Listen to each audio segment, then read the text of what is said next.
ETF index mutual funds నేర్చుకుని stock మార్కెట్లో రాణించాలనుకుంటున్నారా? వెంటనే ఈ నెంబర్కి కాల్ చేయండి. నమస్కారం గురుగారు. నమస్కారం అమ్మా. లా ఆఫ్ అట్రాక్షన్ ని ఉపయోగించుకొని ఎలాంటి మనకి డ్రీమ్స్ ఉంటాయి అంటే కొంతమందికి డబ్బు కావాలని ఉంటుంది, కొంతమందికి మంచి ఆరోగ్యం గురించి చేయాలి అనుకుంటారు, కొంతమంది ఏంటి చదువు సంబంధించి చేయాలనుకుంటారు. లా ఆఫ్ అట్రాక్షన్ ఉపయోగించుకొని తీర్చుకోవచ్చు అంటారా? తప్పకుండా అమ్మా. వాస్తవంగా ఇందాక మనం అనుకున్నాం లా ఆఫ్ అట్రాక్షన్ అంటే ఆకర్షణ సిద్ధాంతం అని. అంటే దేన్నైనా ఆకర్షించేదే ఈ లా ఆఫ్ అట్రాక్షన్. అయితే విధానంలో తేడా అంటే ఎలా ఉంటుందంటేనమ్మా, లా ఆఫ్ అట్రాక్షన్లో ముందుగా మనకి ఒక కారు కొనుక్కోవాలని ఉందిరా.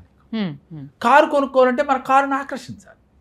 ఆకర్షించాలంటే మీరు ఎలా మేనిఫెస్ట్ చేయాలి, ఎలా విజువలైజేషన్ చేయాలి. అప్పుడు ఫస్ట్ ఆఫ్ ఆల్ మీకు ఒక క్లారిటీ ఉండాలి. ఎలాగూ కారు కొనాలంటే డబ్బు కావాలి, అలాగే ఒక ఇల్లు కొనాలంటే డబ్బు కావాలి. మరి ఇల్లు కొనాలి, కారు కొనాలంటే డబ్బు కావాలంటే ఎంత అవుతుంది అని ఒక ఎస్టిమేషన్ మీరు వేసుకోవాలి. సపోజు ఒక ఇల్లు 1 కోటి రూపాయల కొనుక్కోవాలంటున్నారు, కారు ఒక 20 లక్షల్లోనో 25 లక్షల్లో కొనుక్కోవాలంటున్నారు. ఇది మీ మేనిఫెస్టో అనుకుందాం. ఇలా ఎప్పుడైతే మీరు ఆలోచించారో ఒక పేపర్ పైన దాన్ని వర్క్ చేయాలి ఫస్ట్ ఆఫ్ ఆల్. తర్వాత ఇమాజినేషన్ చేయాలి. తర్వాత ఏం చేయాలి, పిక్చర్లని అంటే ఆ ఊహా చిత్రాలని. సపోజ్ ఏ కారు కొనుక్కోవాలంటున్నావు నువ్వు అనేది మీకు క్లారిటీ కావాలి. సపోజ్ నువ్వు BMW కొనుక్కోవాలంటున్నావా, లెజెండర్ కారు కొనుక్కోవాలనుకుంటున్నావా అనేది మీకు క్లారిటీ ఉండాలి. దాని ఇమేజ్ని తీసుకుని మీ ఇంట్లో పెట్టుకోవాలి. అలాగే ఇండ్లు ఎలా ఉండాలనుకుంటున్నావు, ఎలా కట్టాలనుకుంటున్నావు, ఒక అపార్ట్మెంట్ కావాలనుకుంటున్నావా, ఇండివిజువల్ హౌస్ కావాలనుకుంటున్నావా, ఎన్ని ఫ్లోర్లు కావాలనుకుంటున్నావు అనేది ఒక క్లారిటీ నీ మైండ్లో ఉండాలి. ఓకే.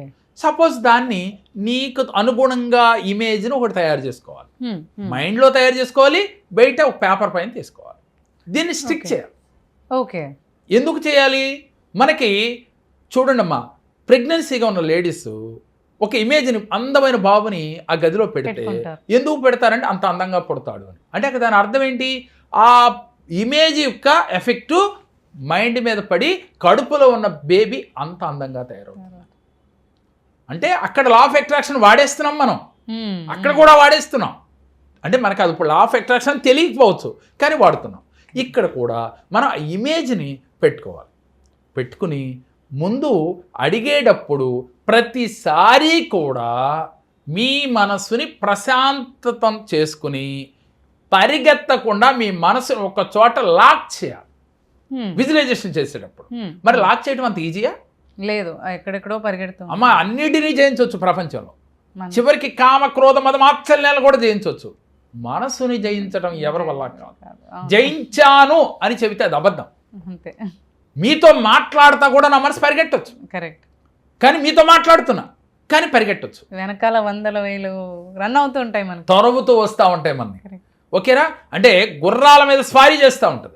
అటువంటి మనసు మన ఆధీనంలో కనీసం 10 నిమిషాలన్నా ఆపగలగాలి. ఆపాలంటే ఒక టెక్నిక్ పాటించాలి. ఏమిటి అని అంటే, మనం మీకు కావాల్సింది సపోజ్ ఆరోగ్యం కావాలంటే తూర్పు ముఖంగా తిరగాలి, ఐశ్వర్యం కావాలి, ఈ కొనాలంటే డబ్బు కావాలంటే ఉత్తర ముఖంగా తిరగాలి. అంటే ఇక్కడ ఏం చెప్తున్నాం, ఇక్కడ వాస్తును కూడా వాడుతున్నాం లా ఆఫ్ అట్రాక్షన్లో. ప్లస్ ఏ స్థానంలో ఎవరుంటారు, తూర్పులో సూర్యుడు ఉంటాడు కాబట్టి ఆరోగ్యం ఇస్తాడయ్యా, ఉత్తరంలో కుబేరుడు ఉంటాడు కాబట్టి డబ్బు వస్తుంది కాబట్టి ఉత్తరాన్ని తిరగమంటాం. ఇక్కడ లా ఆఫ్ అట్రాక్షన్తో పాటుగా మన సిద్ధాంతాన్ని వాడుతూ వెళ్ళటం వల్ల ఈజీగా పొందవచ్చు. ఇక్కడ ఉత్తరముఖంగా తిరిగి ఉత్తరముఖంగా ఇమేజ్లు 2 మీకు ఏది కావాలో అది పెట్టుకుని ముందు మీరు ధ్యానం చేయటం నేర్చుకోవాలి. కనీసం 21 నిమిషాలన్నా ధ్యానం చేయాలమ్మా. కనీసం గ్రాడ్యువల్గా గంటలు కూడా చేస్తాం. ఇప్పుడు నేను ఉన్నామరా, రోజుకి 4 గంటలు కూడా చేస్తాం. హిమాలయాల్లో మేము వెళ్ళి చేసినప్పుడు 12 గంటల ధ్యానమే చేసాం రోజుకి. అట్లా 14 రోజులు చేసాం. చేస్తే ఏమైంది, అంటే మనం చేసిన ధ్యానం వల్ల మన మనస్సు మన వశమైంది, ఆలోచనలు కట్టడి పడింది, దానికి గండి పడింది. గండి పడితే పరిగెడతా ఉంటాయి. ఎప్పుడైతే గండిని ఆపగలిగింది అంటే పారే వాటర్ని ఆపగలిగింది, వాటర్ ఎలా ఫ్లో అవుతాయో మన మనసు కూడా అలా ఎప్పుడు పరుగులు తీస్తూ ఉంటుంది. దాన్ని ఆపగలిగి అప్పుడు మీరు ఇమేజ్ను చూస్తూ ఇలా విజువలైజేషన్ చేయాలి. అంటే లా ఆఫ్ అట్రాక్షన్ చెప్పే సిద్ధాంతం ఏంటంటే, మీ మనసులోని పరిగెత్తి ఆలోచనలు ఆపి స్థిరంగా నిలబడి ఏది కోరుకుంటే అది జరుగుతుంది. మరి ఎప్పుడు ఏం చేయాలి? మనం ధ్యానం చేయాలి. ధ్యానం ఎన్ని నిమిషాలు చేయాలి? 21 నిమిషాలు చేయాలి. 21 నిమిషాల్లో 100 ఆలోచనలు వచ్చినాయి మనకి, ఓకే అయినా బాధపడదు. ఆ 21 నిమిషాలు చేస్తే రెండో రోజు చేసేటప్పుడు కొన్ని తగ్గుతాయి, నువ్వు గుర్తించలేకపోవచ్చు. మూడో రోజు చేసేటప్పుడు ఇంకొన్ని తగ్గుతాయి. ఇలా గ్రాడ్యువల్గా చేసుకుంటా పోతే క్రమక్రమేపీ మీ ఆలోచనలు పరిగెట్టడం ఆగిపోతుంది. ఏదో ఒక రోజు నిలబడి తీరుతుంది.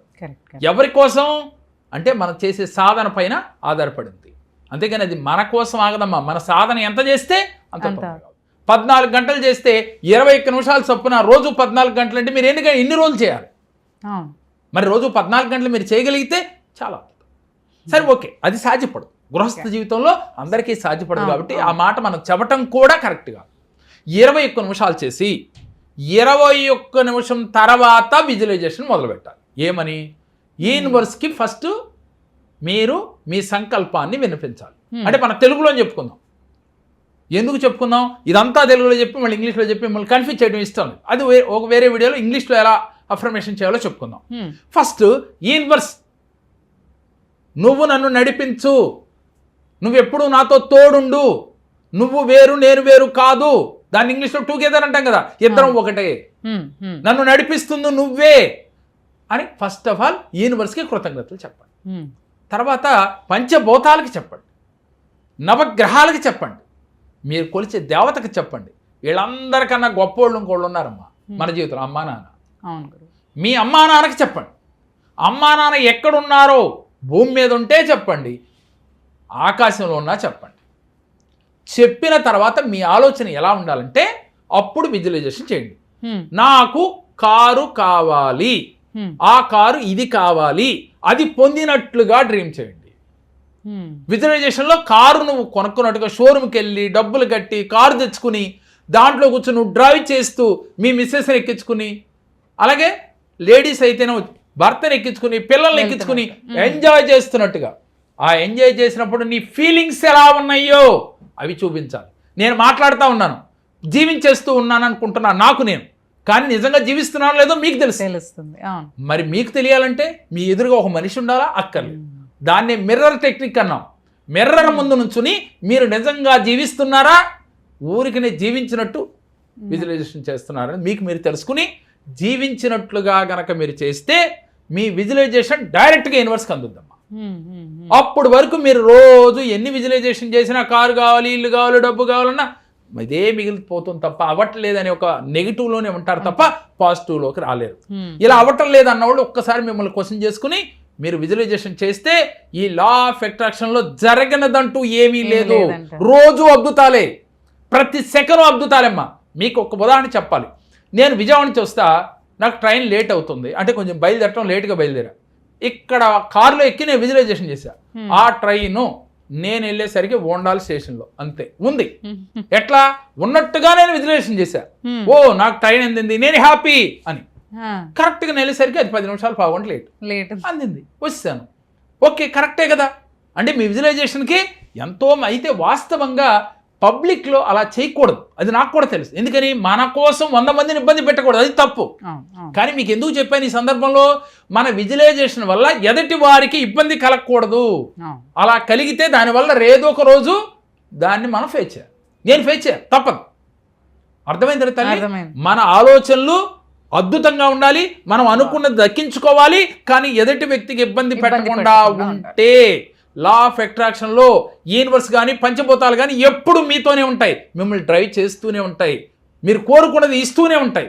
కావాలంటే ఆలోచించి చూడండి, చేసి చూడండి, దాని ఫలితం చాలా అద్భుతంగా ఉంటుంది. తప్పకుండా గురుగారు, చేసి చూస్తామని. Thank you. ఓకే తల్లి, ఆల్ ది బెస్ట్ అమ్మా, గాడ్ బ్లెస్. నమస్కారం, నా పేరు శివ అండి.